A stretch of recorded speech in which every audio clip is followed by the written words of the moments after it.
Basketahan na. Ang mabuti pa siguro, pumunta ka na lang sa court, mag-basketball ka. Yung sakit na nararamdaman mo, doon mo ibuhos. Huwag kang umiyak. Huwag kang umiyak. Ha? Sige na. Maglaro ka na lang ng basketball doon. Pasok!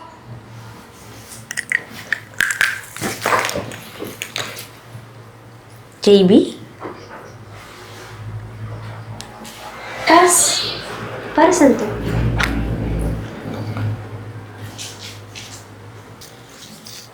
Ano sinasabi mo ulit? Ako? Pakiulit nga ulit nung sinabi mo yung, puso? Ako? Gusto mo ako? Nanliligaw daw! Nanliligaw. JB, alam mo, mabait ka naman eh. Sobrang bait. Kaso nga lang, baka hindi ko pa kasi kaya makipagrelasyon eh. Lalo na ngayon, hindi ko maunawaan yung mga senyas mo. Paano tayo magkakaunawaan yan? Parang complicated ata yun pag sa relationship na.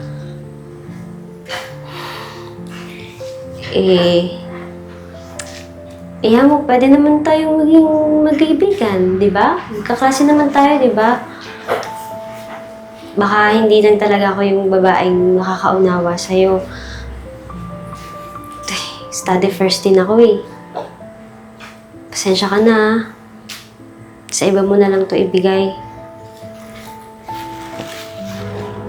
Yung may intindihan ka. O sige na, mauna ka na. May pasok pa tayo, di ba? Maghahanda pa ako. Baka malate na tayo. Sige na, JB. Dali mo na to.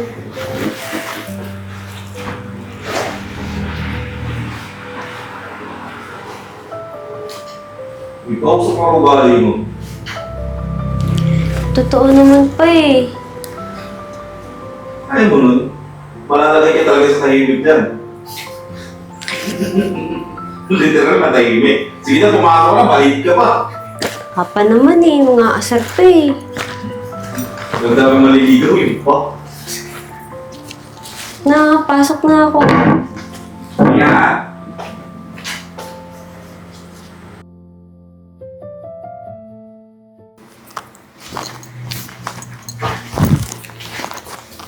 Oh, anong nangyari? Bakit parang malungkot ka? Wala? Busted ka na naman? Alam mo kasi, dapat kinikilala mo muna yung babae. Bago mo ligawan. Yung matatanggap ka talaga niya. Bago ka pumunta doon, dapat humingi ka muna sa akin ng payo. Nasaktan ka pa tuloy. Ganto na lang. Sa susunod, baka gusto nila chocolate naman. O kaya, ibang bulaklak. Alamin mo kung anong gusto niyang pagkain, bulaklak, para yun ang dalahin mo sa susunod. Ha? Ganito na lang. Nagluto ako dun ng pagkain sa kusina. Kumain muna tayo. Mukhang gutom ka na eh. Ha?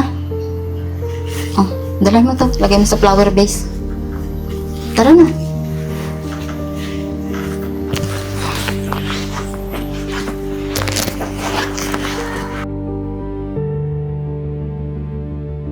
Ang ganda ko talaga.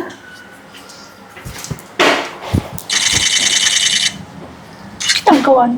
Ikaw ba si JB, yung nakakausap ko online? Pambihira. Para kong matching. Tsaka, pangit naman ng flowers na pili mo. Hindi ko tatanggapin yan. Tignan mo mukha kang tanga. Hindi pwede maging boyfriend kita. Ayoko niyan. Kung ako magkakajowa, gusto ko yung moreno, yung tall, yung dark, yung matino. Kasi hindi naman charity ang pagmamahal, no? Hindi ko may bibigay puso sa'yo. Hindi pwede. Alam mo, hindi ko may bibigay puso sa'yo. Ayoko na magsayang na oras. Aalis na ako, pagtitinginan na tayo eh. Ayoko nga niyan! Hindi ko tatanggapin yan! Ikaw ang bahala sa buhay mo! Ayoko sa'yo, ang pangit mo! Umuwi ka na lang. At hindi rin kita sasagutin. At kahit manligaw ka, kala mo naman, hindi ka mapagsalita eh. Tignan mo ginagawa mo, ang pangit! Nakakilita! Hindi na ako magsasayang na oras dito. Aalis na ako. At yung bulaklak mo, kainin mo na lang. Baho-baho pa eh. Huwag ka susunod ah!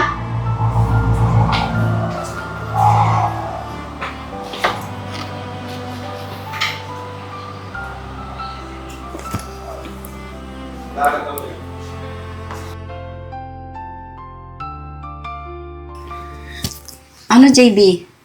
Busted ka na naman?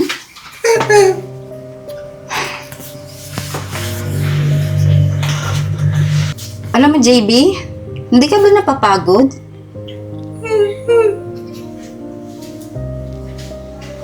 Alam mo, ako yung nasasaktan sa tuwing tinatanggihan ka ng mga babaeng nililigawan mo eh. Alam mo anak, ang pag-ibig, hindi naman yan laro eh. Dumarating yan sa tamang panahon.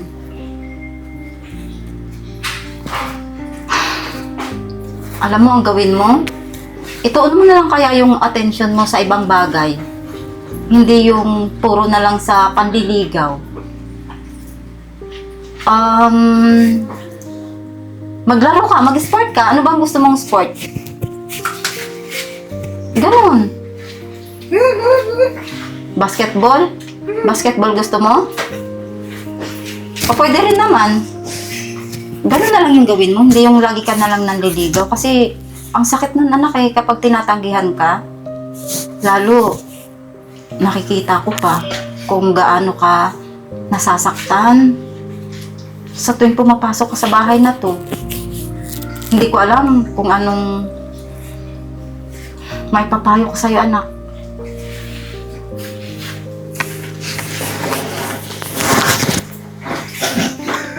Sige, tahan na. Ang mabuti pa siguro, pumunta ka na lang sa court, mag-basketball ka. Yung sakit na nararamdaman mo, doon mo ibuhos. Huwag kang umiyak. Huwag kang umiyak. Ha? Sige na. Maglaro ka na lang ng basketball doon. Tayo na! Teka, pasigaw mo pa ako eh.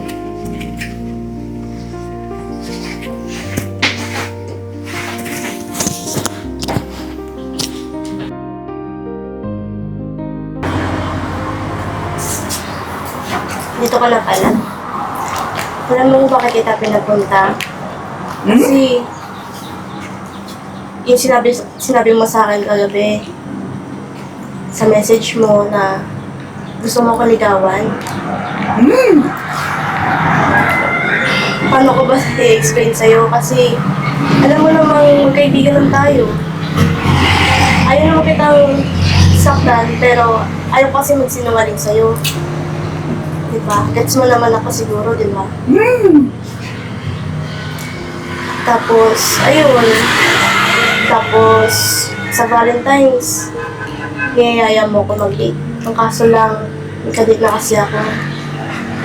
Siya yung... Ano gusto mo sabihin ba sa akin?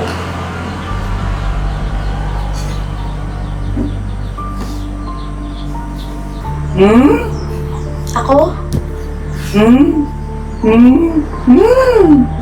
Ikaw? tayo mag-date? Ayun nga, na-explain ko na sa'yo kanina na sorry pero hindi ako makipag-date sa'yo. Tsaka, may kadate na nga ako eh. Pero ubusan ng nadamdamin. Kasi magkaibigan pa rin naman tayo. Ano? Nagigits mo naman ako. Paano ba yan kasi may pupuntahan pa ako ngayon. Okay lang ikaw lang dito mag-isa. Ano?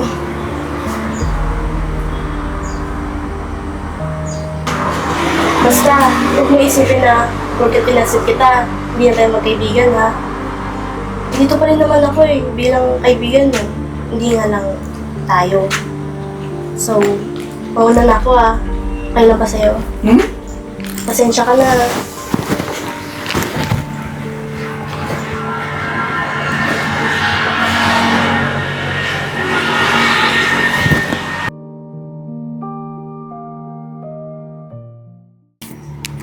Kamusta yung lakad mo kanina?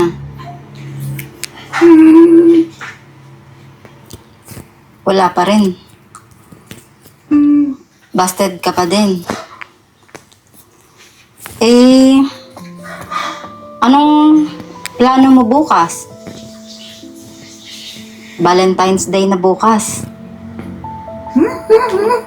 Magbabasketball ka lang?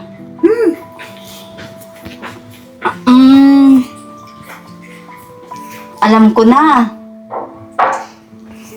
Bakit? Ay, sandali. May sorpresa pala ako sa'yo. May sorpresa ako sa'yo.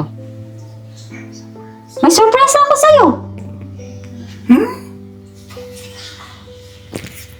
Basta, magbihis ka, tapos, may pupuntahan tayo.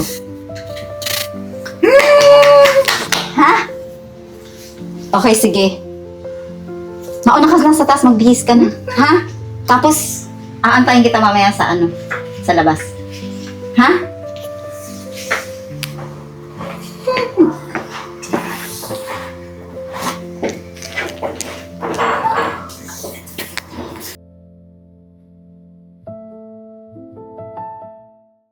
Jaran!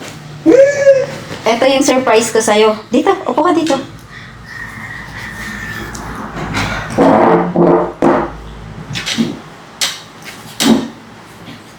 Sandali. Ayan. Kakain tayo? Siyempre naman. Alam mo ba anak, JB, ang Valentine's, hindi naman to para sa magkasintahan lang. Kahit ang dami ng mga babaeng niligawan mo, tapos binasted ka naman. Eto, tayong dalawa ang magde-date ngayon.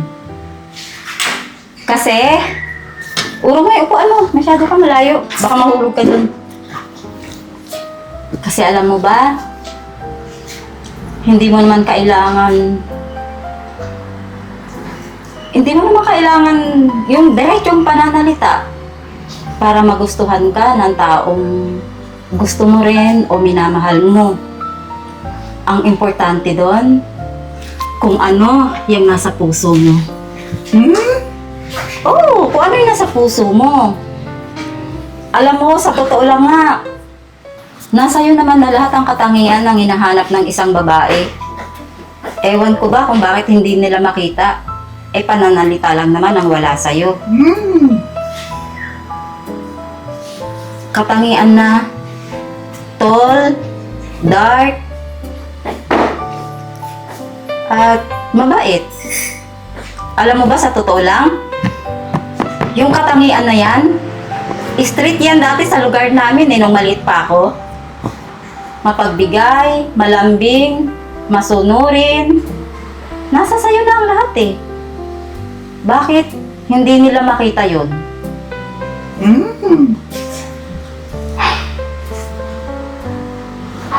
Pero anak, huwag kang mawala ng pag-asa ha. Dahil ang pagmamahal, kusang dumarating yan. Hindi yan pinagpaplanuhan. Kapag sa'yo, sa'yo. Basta't antayin mo lang. Darating ng kusa, hindi mo kailangang hanapin.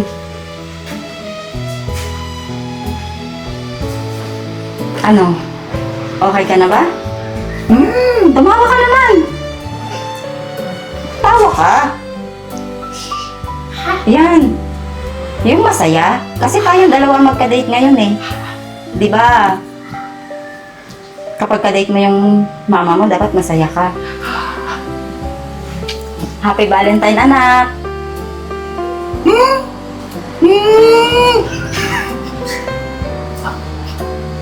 Bakit may ganun pa? Ito talaga anak ko, loko-loko. Oh. Tawagin na nga lang natin ang waiter, kumain na tayo. Waiter! Kami, ma'am! Kakain tayo ha?